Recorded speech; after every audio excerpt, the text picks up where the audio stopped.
Hola, hola, qué bueno encontrarnos de nuevo.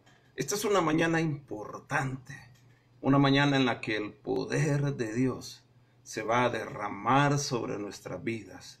Ahora es cuando nosotros tenemos que unirnos al clamor por esta nación, por Centroamérica, por América y por el mundo, para declarar una palabra de sanidad, una palabra de liberación, una palabra de arrepentimiento, una palabra de convicción de la presencia de Dios, para que sean cubiertas las vidas de todas estas personas, ¿no? Las nuestras, la nuestra familia, la de las personas que están en primera línea y la gente tenga esa cobertura especial, esa fortaleza especial.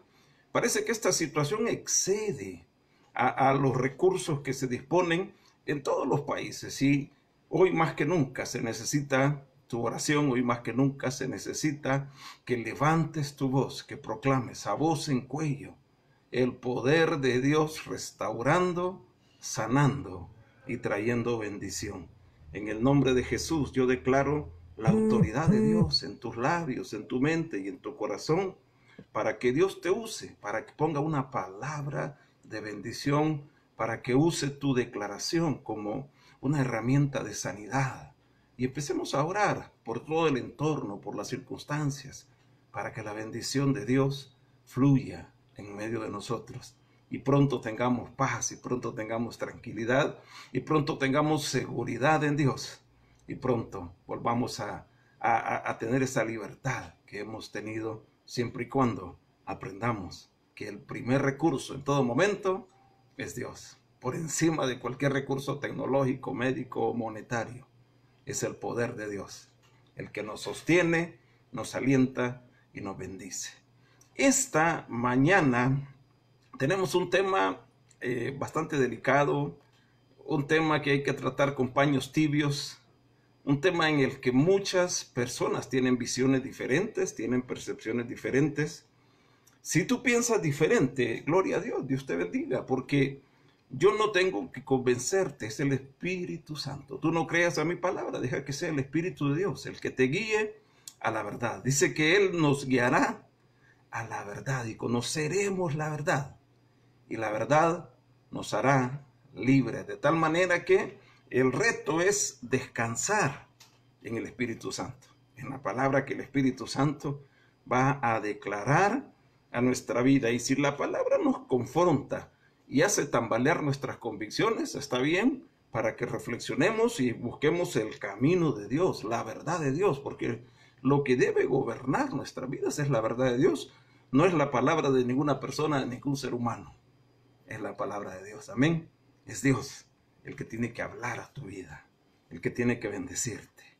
Es el poder liberador de la gracia. Pero la gracia bien entendida, bien aplicada, bien vivida, bien expresada. La gracia es ajena a la religión. La religión por su naturaleza se basa en el hacer. Y no está mal, ¿verdad? No está mal porque Santiago dice que la fe sin obras está muerta. El problema es cuando en la religión no hay relación. Ahí sí hay un problema, porque entonces no está el verdadero propósito. El propósito de la religión es religare, ese es el nombre en latín. Religare es reconectar al hombre con Dios. Ese es el objetivo. La religión tiene que guiarnos a Dios y por lo tanto tiene que tener una serie de disciplinas que nos empujan a cambiar de hábitos, que nos empujan a cambiar de pensamientos, que nos empujan a cambiar de actitudes, que nos empujan a mejorar nuestros sentimientos y nuestras acciones, pero el fundamento de la relación, la base para el cambio, la base para la transformación es Dios y su palabra. Por eso hay que tener religión y relación, ¿de acuerdo? La religión funciona cuando hay una relación, cuando estamos vinculados a Cristo, pero una religión vacía es hueca, es complicada. Entonces, la religión en sí no es mala, el malo es el ser humano, que no quiere compromiso, que no quiere responsabilidades, que quiere vivir su vida ajeno a la identificación con la causa de Cristo y quiere seguir viviendo una vida libertina y ahí no funciona, así no es el asunto. Para los fariseos fue algo muy complicado, muy difícil aceptar la gracia, porque su religión se basaba en leyes, 660 y tantas leyes recogidas en el Talmud que debían de cumplirse. Y entonces todos estaban vigilantes a que la ley se cumpliera. Estaban enfocados en eso y no entendían, no lograban discernir el concepto de la gracia, no tenía cabida en su mente. Ellos discutían el cumplimiento de la ley. Ese era el objetivo. Juan hace una clara distinción. En el capítulo 1 de Juan dice, porque la ley por medio de Moisés fue dada, pero la gracia y la verdad vinieron por Jesucristo. La ley es necesaria también. La ley se necesita para confirmar, para establecer un pueblo, para establecer una nación. Una de las cosas que socialmente, hablando de sociología, identifica al pueblo de Israel es todo ese decálogo, todo ese establecimiento de la ley que se dio en Sinaí. Y ahí Israel es pionero en este sentido, porque no muchas naciones tenían un código, tenían un conjunto de leyes. No había. Israel fue modelo. El mundo empezó a seguir a Israel en ese aspecto de establecer leyes, de establecer un conjunto de leyes y de guiar a sus naciones por leyes. Y Israel toma la cabeza a nivel mundial, como siempre fue el propósito de Dios, que fuera el primero en marcar la ruta, el sendero que debía seguirse, en establecer tendencias. La ley no puede ser abolida, no puede. Jesús dijo, no he venido a abolir la ley, he venido a cumplirla. Lo que a nosotros se nos ofrece es una ruta alterna, porque no recibimos la retribución que merecen nuestros actos, sino que recibimos un pase VIP, un pase que nos ubica en la posición de los que ya cumplieron la ley, porque la justicia de Cristo se nos entrega a nosotros, y eso es la gracia. Y aquí no tiene que ver el trabajo, el tiempo, los ministerios, los dones, no tienen nada que ver. La gracia es para todos. Es el sentido de la parábola de los hombres que van a la viña a trabajar. Y alguno va tempranito, es el caso de los judíos, ¿verdad? Que por miles de años han estado metidos en el trabajo de la ley de Dios. Pero de pronto reciben la misma retribución que un gentil que acaba de llegar. Y el obrero de última hora, que trabajó solo una hora, recibe el mismo salario que el que empezó a trabajar temprano. Así es, la gracia es para todos. No hay mayor gracia para alguien que predica, para alguien que tiene dones, que tiene don de sanidad, que tiene don de fe, que tiene... No hay mayor gracia. La gracia es igual, es para todos. No somos mejores por compartir la palabra, por ministrar, por hacer cualquier actividad que hacemos. No somos mejores. Eso pone un mayor desafío en nuestras vidas, claro que sí, pero no nos convierte en mejores personas. La gracia es para todos. De repente vamos a estar allá diciéndole al Señor, yo no estoy contento, Señor, aquí con la posición que me diste, porque de acuerdo a lo que yo prediqué debía estar en una posición más cerca. No, nadie puede argumentar a favor especial por el ministerio que le corresponde hacer, por el llamado, por lo que Dios le designa que haga. La gracia es universal, es para todos, pero el requisito de la gracia es el pacto. Ojo con eso. El pacto de las misericordias firmes de David, el requisito era el linaje, ¿ok? Había que ser del linaje de David para tener acceso al pacto de las misericordias firmes, si no llegábamos. Pero la gracia es a través del pacto con Cristo. Y si no entramos al pacto, entonces no alcanzamos la gracia. La gracia es universal, es para todos, dice Juan 3:16, porque de tal manera amó Dios al mundo que ha dado a su Hijo unigénito para que todo aquel que en él cree, ¿ok? Para que todo aquel que en él cree no se pierda, mas tenga vida eterna. Ahí está la gracia manifestada, pero hay un camino que necesitamos seguir. Uno de los puntos importantes. Vamos a mencionar algunos aspectos. Y uno importante es que la gracia tiene que llegar en el momento correcto. Y no tiene que ver con tiempo cronológico, sino tiene que ver con actitud y disposición del corazón. Por eso Dios dice en Oseas 2:14, necesito llevarte al desierto para que tengas un cambio de actitud. He aquí, dice Oseas 2:14, que yo la traeré al desierto y le hablaré al corazón. ¿Ok? Ahí cuando soy sensible, ahí cuando tengo la actitud correcta. Ahí. Después dice, y le daré desde ahí sus viñas y el valle de Acor por puerta de esperanza. Pero primero tiene que haber ese cambio de actitud. Sin un cambio de actitud no se manifiesta la gracia. Sin una disposición al arrepentimiento no se manifiesta la gracia. No tenemos acceso a la gracia. El ladrón en la cruz recibe la gracia en el momento oportuno. Los dos, dice la Escritura injuriaban a Jesús. Pero de pronto uno reacciona, uno recapacita y dice: un momento, nosotros justamente padecemos a la verdad, el castigo que nos aplican a nosotros es correcto, así es, así debe ser, porque recibimos lo que merecieron nuestros actos. Pero este hombre ningún mal ha hecho. Y le dice al compañero: no temes a Dios, no temes a Dios. Aún estando en el mismo sacrificio, en el mismo punto culminante, en el punto de encuentro con la muerte, tú no reaccionas y no temes a Dios. Y en ese punto, él recibe la gracia. La mujer sirofenicia primero intenta aplicar al pacto, Mateo 15, intenta aplicar al pacto, intenta llegar al pacto davídico, al pacto de las misericordias firmes de David. Inclusive usa un nombre que usan los hebreos, Adón de Adonai. Adón era el nombre con que los hebreos llamaban a Jesús. En lugar de decir Yahvé o decir Jehová, ellos decían Adón o Adonai. Pero Adón era un nombre de más confianza, más íntimo, que solo usaba el pueblo de Israel. Y esta mujer usa ese nombre, Adón, Adón. Señor, ten misericordia de mí. Jesús, hijo de David, ten misericordia porque mi hija es gravemente atormentada. Y Jesús no se detiene, no hace un alto, porque no puede apelar al pacto, porque no es linaje. No hay linaje. No es del linaje de David.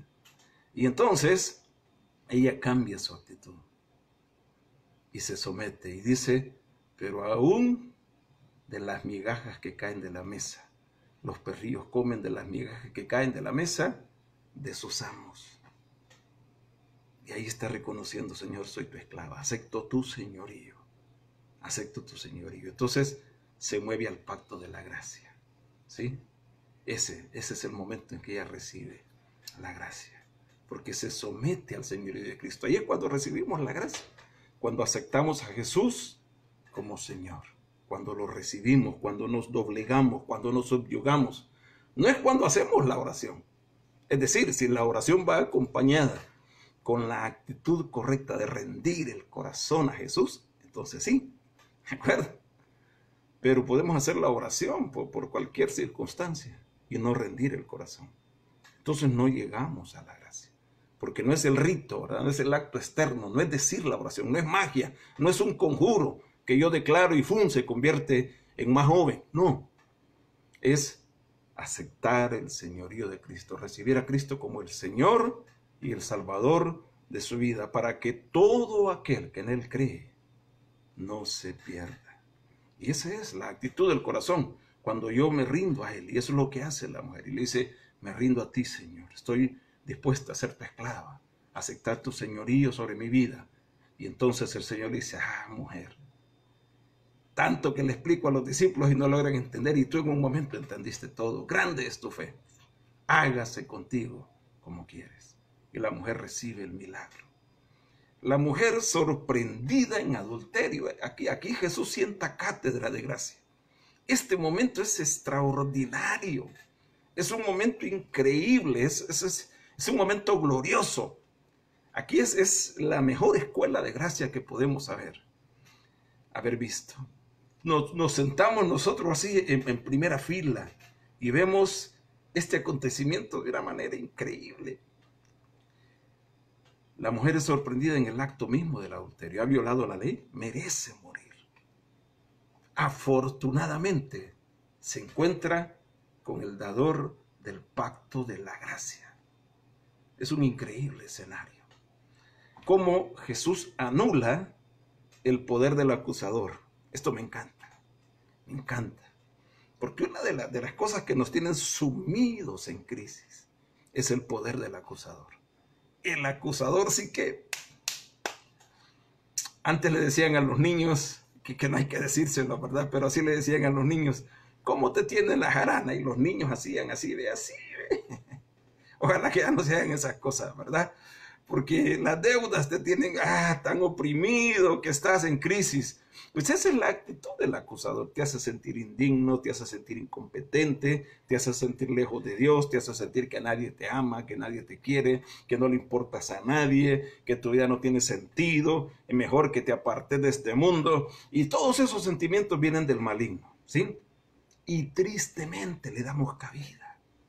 A veces usa a personas cercanas, a veces usa películas, a veces usa canciones. Por eso cuidado, cuidado, cuidado con lo que estamos oyendo, cuidado con lo que estamos prestándole atención, cuidado con las relaciones que tenemos.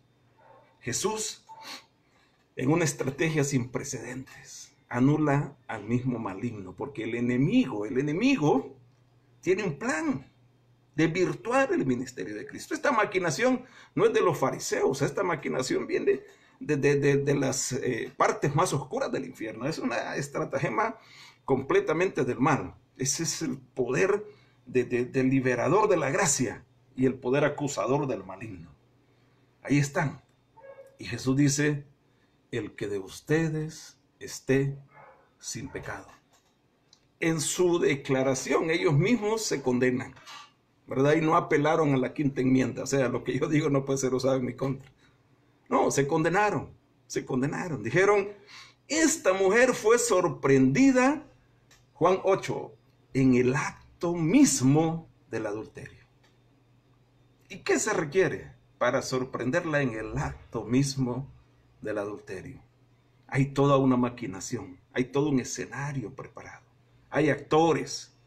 Es decir, los actores intelectuales fueron ellos. Ellos prepararon la escena, prepararon a la persona que iba a tenderle la trampa a la mujer.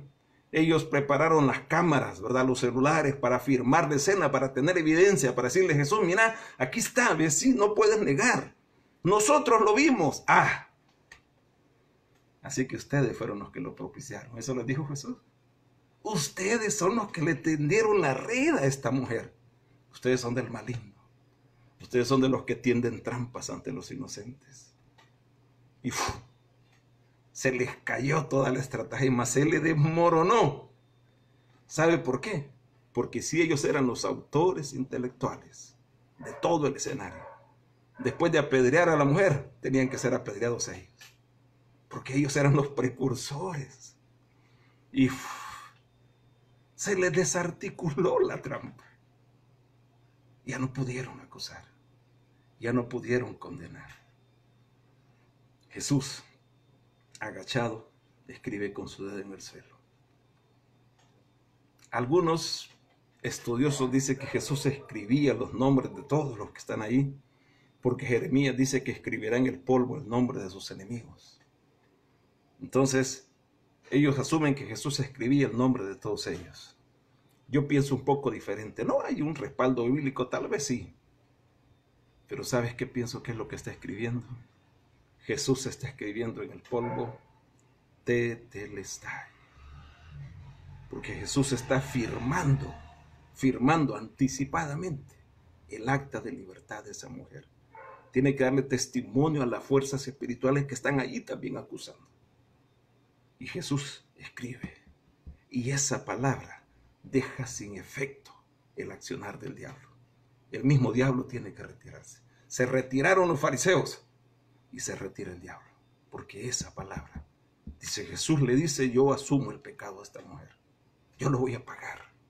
Ya no te metas con ella. Hoy es conmigo. Eso es lo que está escribiendo. No lo dice la Biblia. No lo repitas si no quieres tener discusiones irracionales con otras personas. Pero Jesús está escribiendo una libertad anticipada. Le está dando un queda a la mujer. Jesús dice: yo voy a pagar. Yo voy a pagar. Yo voy a pagar por el pecado de ella. Yo voy a morir. Yo voy a recibir las piedras. Y eso es lo que hace por nosotros. Él muere por nuestro pecado. Él muere por nuestra falla. Mas Él herido fue por nuestras rebeliones, molido por nuestros pecados. El castigo de nuestra paz fue sobre Él. Posiblemente la mujer no alcanza a entender esa acta de libertad, que se le acaba de otorgar, no solo en el ámbito terrenal, sino en el ámbito espiritual. El enemigo ya no podía más perseguir a esta mujer para acusarla. Ya no. Tetelestai. Así firmamos el acta de libertad. Espero que la estemos repitiendo, que estemos declarando libertad sobre nuestra mente, sobre nuestra vida. Eso es lo que el Señor firma por cada uno de nosotros. Consumado es. Ya no hay más acusación. Y luego levanta la mirada. Una vez que ha librado, por eso está en silencio escribiendo, en el polvo. Una vez que ha liberado la batalla contra el maligno y lo hace huir, tiene que huir el maligno. Tiene que huir. Tiene que alejarse. Y una vez que ha librado esa batalla, levanta la mirada. Y le dice, ¿dónde están los que te acusaban? ¿Ninguno te condenó? Ninguno, Señor. Y ahí viene el poder de la gracia. Aquí está fluyendo la gracia divina. ¡Wow! Ni yo te condeno. Quien sí podía, quien sí tenía la facultad, quien sí tenía el poder de juzgar, no la juzgó, no la condenó. Ni yo te condeno. Ahora, lo que viene, el cierre, es épico. Y el cierre no te lo tienes que perder. Le dice, vete y no peques más. Ok, ya te firmé el acta de libertad. El enemigo ya no te puede acusar, pero de aquí en adelante, lo que tú le des al enemigo es problema tuyo. ¿De acuerdo? Una cosa es pecar fuera de la gracia. Otra cosa es pecar dentro de la gracia. Vete y no peques más. Tenemos que ser cuidadosos con nuestra vida dentro de la gracia. ¿Ok?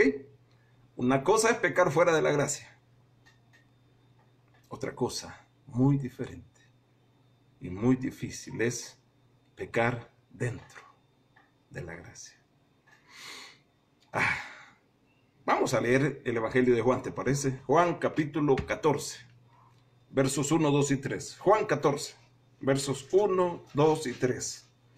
Esto es extraordinario, es glorioso. Juan 14, 1 al 3. ¿De acuerdo? ¿Lo tienes? Juan capítulo 14. No se turbe vuestro corazón. ¿Creéis en Dios? Creed también en mí. En la casa de mi Padre hay lugar para todos ustedes. No hay casas, hay muchas moradas, dice la versión Reina Valera, pero no son casas. No es que Dios está haciendo una casa para ti. No, nadie necesita casas en el cielo. Nadie. Dios no le hizo casa a Adán. No son casas, ¿ok? Es un lugar junto a Dios. Sí, o sea, fuimos destituidos de la gloria de Dios, fuimos separados de Dios, por cuanto todos pecaron y están destituidos. Ya no hay lugar. Pero Cristo va y paga el precio para que tú y yo volvamos a ese lugar de privilegio junto al Padre. Hay un lugar junto al Padre, para ti y para mí, gracias al sacrificio de Cristo. Voy pues a preparar lugar para vosotros. ¿A dónde va? No va al cielo, va a la cruz. ¿Sí? No va al cielo a preparar una casa, va a la cruz a pagar el precio por tu pecado y por el mío, que es lo que nos ha separado. Y si me voy y preparo lugar, vendré otra vez y os tomaré a mí mismo. Y aquí está la gracia, ¿sí? Para que donde yo estoy, tú estés. Esa es la vida vicaria, esa es la transformación. Yo estoy ahorita en el seno del Padre, yo estoy amado por el Padre, yo estoy dentro de la justicia del Padre, yo estoy en una posición de conexión íntima con el Padre, estoy en el seno del Padre. Ahí vas a estar después del sacrificio, ¿ok? Voy al sacrificio y el sacrificio no va a cambiar, vamos a cambiar. Tú vas a ser yo, yo voy a ser tú. Tú vas a ser hijo y yo voy a ser el pecador, el humillado, el que es entregado, el que es sometido a la cruz.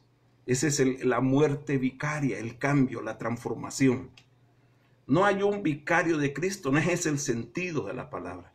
No es que hay un representante de Dios en la tierra, no, es que Cristo y tú cambiaron lugar. Cristo y yo cambiamos lugar. Eso es la sustitución, la transformación, la renovación, el cambio. que se da en nuestras vidas. Eso es la gracia. Todo lo que yo tengo te lo doy, te lo entrego todo, todo. Y yo tomo lo tuyo y empiezo a sufrir tu sufrimiento y empiezo a sentir tu dolor y empiezo a llorar tu llanto y empiezo a sufrir tu enfermedad, ese cambio. Y lo reafirmamos en el verso 20, ahí mismo, Juan 20. En aquel día, ustedes conocerán. ¿Qué día? Leamos del 19 para que veamos qué día, ¿sí? Para que no estemos pensando, cuando el Señor venga, cuando sea el rapto, no. Dice, todavía un poco, y el mundo no me verá más. Pero ustedes me verán, ¿sí? Porque yo vivo.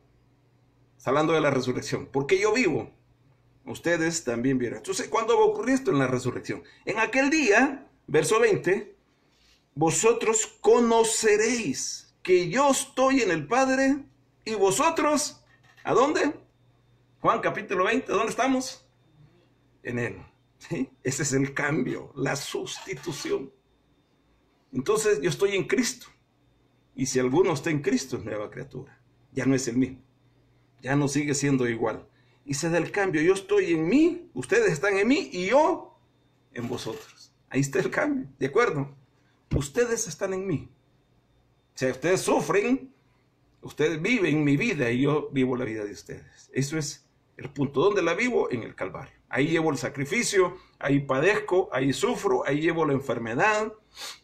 Ese es el poder liberador de la gracia. Es algo que yo no merezco.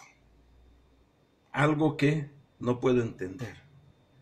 Pero que tengo que recibir a través del pacto. No puedo entrar a la gracia fuera del pacto. ¿De acuerdo? Y dice el verso 21, el que tiene mis mandamientos y los guarda, pacto, ¿ok? Ahí está sellado el pacto. El que tiene mis mandamientos y los guarda. Yo estoy en el pacto porque hice la oración. No. Yo estoy en el pacto porque me bauticé, y me bauticé en el Jordán, y me bautizó el rabino X. No. El que tiene mis mandamientos y los guarda. Amén. Di conmigo, yo tengo sus mandamientos y los guardo. ¿Sí? Yo tengo sus mandamientos y los guardo. No es que estoy en esta iglesia, no es que somos del linaje tal, no. Es sencillo. El que tiene mis mandamientos y los guarda. Este es el que me ama. Y el que me ama será amado por mi Padre. ¿Por qué? Porque cambiamos. Porque cambiamos. Y ahora el amor que es sobre Cristo viene sobre nosotros. Y esa declaración de los cielos cuando Jesús sale del río Jordán después de ser bautizado por Juan el Bautista, este es mi Hijo amado en quien tengo contentamiento. Esa declaración de pronto es sobre ti y sobre mí. ¿Por qué? Por el cambio. Ustedes están en mí, yo estoy en vosotros. Cambiamos. Porque yo voy a sufrir tu dolor y tú vas a vivir la gloria que yo tengo con el Padre en intimidad y en comunión. Pero, pacto, el que guarda mis mandamientos. No dice el que predica, el que recoge la ofrenda, el que canta, el que pone la silla. No dice así. El que tiene mis mandamientos y lo guarda. Fácil, ¿verdad? Sencillo, sin complicación. Ahí se aplica la bendición de Dios. Y ahí se da la transformación. ¿Cuándo ocurre eso? En el día de la resurrección. ¿Cuándo ocurre la resurrección en mi vida? Cuando recibo a Cristo como el Señor y Salvador. Y muero a mí mismo y resucito a una vida con Cristo. ¿De acuerdo? La lección de la gracia se recoge en el capítulo 15 de Juan. Hemos hablado muchas veces de este pasaje. Primero Jesús cuenta de una oveja perdida y los fariseos no les da mucho problema tratar con la oveja, no hay mayor problema ahí. Sí, el pastor, pues los pastores no son personas de mucho renombre, pero tiene que cumplir su labor, tiene que ir y buscar la oveja, tiene que dar cuentas cabales de su trabajo y va y busca, ok, está bien, no tienen problema en manejar esa parábola, no les causa crisis. Luego, la mujer que pierde la moneda de plata. Tampoco, la mujer no tiene relevancia, no tiene preponderancia, pero aquí está hablando de la dote, de la integridad de la mujer. La mujer siempre recibe una dote, y tener esa dote es que ya está dispuesta, ya está lista para casarse. Y la pierde, entonces perdió su integridad. Y hay que ir y buscarla, y hay que encontrarla, y dice, oh, está bueno, no le da problema a los fariseos. Pero esas dos parábolas son una antesala para un golpe contundente al pensamiento religioso. Y ese golpe contundente viene con la parábola del hijo pródigo. Ahí sí se golpea por completo. El hijo viola por lo menos la mitad de los mandamientos de las leyes farisaicas que están escritas en el Talmud. Merece ser apedreado, no una vez, sino 10 veces, 20 veces quizás, porque violentó todos los mandamientos que pudieran haberse les ocurrido, que están en el Talmud. Todas las leyes judaicas, todas las leyes farisaicas han sido violentadas. Y entonces toda su mente grita juicio, juicio, juicio, juicio. Ahí están enfocados ellos.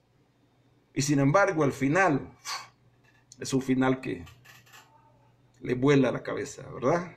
No lo logran entender. No es posible, no puede ser. ¿Cómo pasan estas cosas? Ahora es importante entender que el Hijo no recibe la gracia en medio del pecado.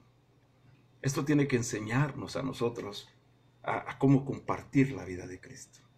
¿Te imaginas que alguien se acerca y él departiendo en un lugar X y en lo mejor del apogeo del dinero que tiene, y él le habla de que necesita arrepentirse? Estás loco, estoy disfrutando a lo grande. Cuando alguien recibe la gracia en este punto, que no se arrepiente de sus pecados, que no deja su vida, que no va atrás. Cuando alguien recibe la gracia en este punto, ojo, yo quiero que reciban esto con mucho entendimiento y sabiduría de Dios. Cuando alguien recibe la gracia en este punto, corre el riesgo de no convertirse realmente nunca en su vida, porque el corazón no está preparado. El que convence de juicio, de justicia y de pecado es el Espíritu Santo. Tiene que haber un proceso, y generalmente por la naturaleza humana es a través de un golpe, a través de la crisis, a través de la dificultad. Es muy difícil que hay quien diga, mire, yo un día reaccioné y decidí que tenía que recibir Cristo y lo recibí. No ocurre. A una gente que nace en el Evangelio tiene que tener ese momento de encuentro genuino, y es en medio de la crisis, en medio de la dificultad. No es en ese momento, ese no es el momento adecuado para recibir la gracia, porque la mente está enfocada en el pecado y no está pensando en ningún momento en rendir su vida a Cristo. Por eso necesitamos hacer un alto, meditad bien sobre vuestros caminos, lo dice el profeta Jeremías y lo dice el profeta Ageo. Meditad bien sobre vuestros caminos, que tu vida está siendo improductiva, tu vida no está dando los resultados que debe dar. Pregunten por las sendas antiguas, dice Jeremías, cuál sea el buen camino, y anden por él. Busquen ese buen camino y caminen ese camino. Y Ageo dice, sembráis mucho y cosecháis poco, y reciben el jornal en saco roto. ¿Por qué? Porque no se han cuidado de edificar la casa de Dios, mientras ustedes viven en casas bien arregladas, en casas artesonadas. Estás preocupado en tu vida, en tus lujos, en tu placer, y no estás reaccionando a que necesitas encontrarte con Jesús. Ese no es el momento para recibir la gracia. Tampoco el Hijo recibe la gracia en el momento duro, en el momento de la crisis más intensa, cuando siente la necesidad de ir a comer con los cerdos. No recibe la gracia ahí, porque hay un propósito, ¿sí? Hay un propósito. Di conmigo, hay un propósito. ¿Okay? Tenemos que entender que hay un propósito. Hay declaraciones que nosotros decimos que quizás no están del todo correctas o del todo alineadas con el principio bíblico. Decimos hay que esperar el tiempo de Dios. El tiempo de Dios es un tiempo kairos, no es un tiempo cronos. Dios no se mueve cronológicamente. Entonces, el tiempo de Dios puede pasar 1000 años y no se dan los eventos que tienen que darse. Tienen que darse las circunstancias, los eventos, las actitudes, las disposiciones del corazón. Entonces, más que esperar el tiempo de Dios, hay que entrar en el proceso de Dios, en el plan de Dios, en el proyecto de Dios. Por eso no recibe la gracia en lo duro de la crisis. Si hubiera recibido la gracia en ese momento, no hubiera sentido la necesidad de volver, la necesidad de regresar. Tiene que pasar ese punto en el que reaccione. Posiblemente nosotros no hemos tenido ese nivel de reacción. No hemos llegado a ese punto. Hemos sido golpeados, pero estamos acusando a medio mundo y no reaccionamos en que esto me está hablando a mi vida, esto es conmigo. Me tiene que decir algo, tengo que reaccionar. Estoy actuando mal, estoy haciendo las cosas mal, estoy caminando por un mal sendero. Tengo que volver, tengo que volver.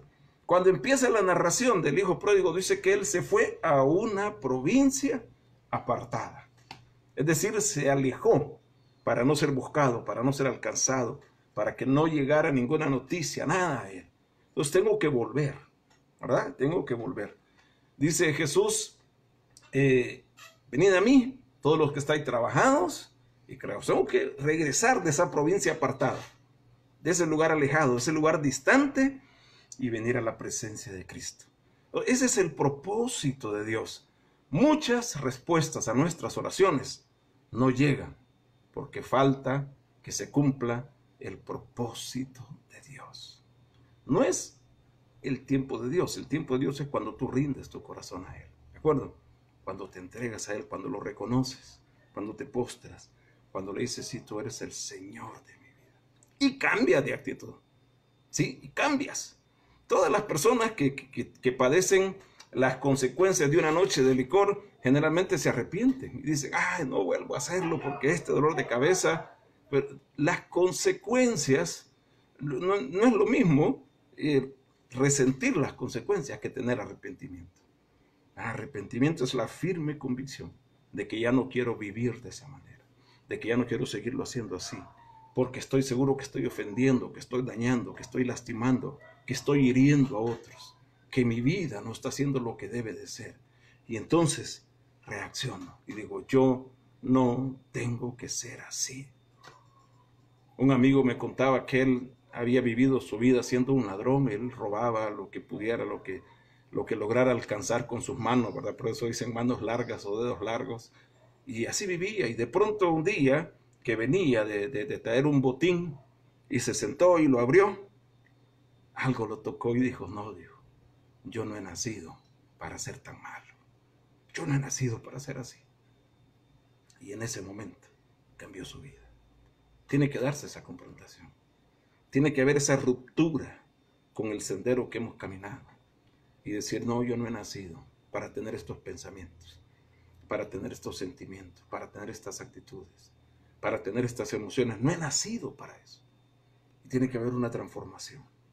Y ahí se cumple el tiempo de Dios. Y entonces viene el momento de aceptar el señorío de Cristo. Me doy cuenta que con mis fuerzas, que con mi entendimiento, que con mi mente, que con mi capacidad no puedo.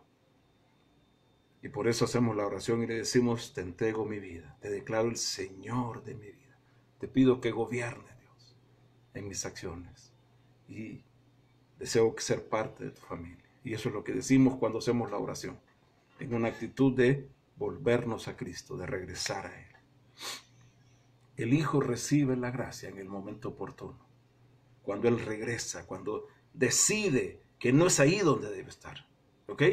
No es ahí, ese es el punto. Yo no puedo estar aquí, no puedo estar sumido en esta tristeza, no puedo estar sumido en esta desesperación, no puedo estar sumido en estas actitudes negativas, en ese sentimiento de amargura, en ese sentimiento de dolor. No puedo estar ahí, no puedo vivir así. No he sido diseñado para esto. No puedo estar teniendo este tipo de envidia, este tipo de rencor, este tipo de resentimiento. No puedo vivir así. No puedo vivir así hablando mal de los demás, no puedo. No he vivido, no he nacido para ser así. Entonces, no es aquí donde debo estar. Cuando se da esa reflexión, esa reacción, y me doy cuenta, no es aquí donde debo estar. Tengo que salir de este lugar, tengo que volver.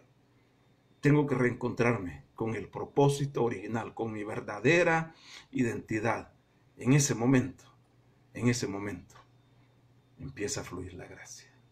Y voy y me encuentro con Cristo y wow. Aquí pasa lo increíble. Y esto es lo que no pudieron entender los fariseos. ¿Cómo es que se le da un vestido nuevo? No me lo gané yo, se lo ganó Cristo. Es el vestido de justicia. Es el que permite presentarme delante del Padre. El que me permite tener acceso a la presencia de Dios. Vosotros pues oraréis así: Padre nuestro. ¿Qué lo cambió? El vestido de justicia.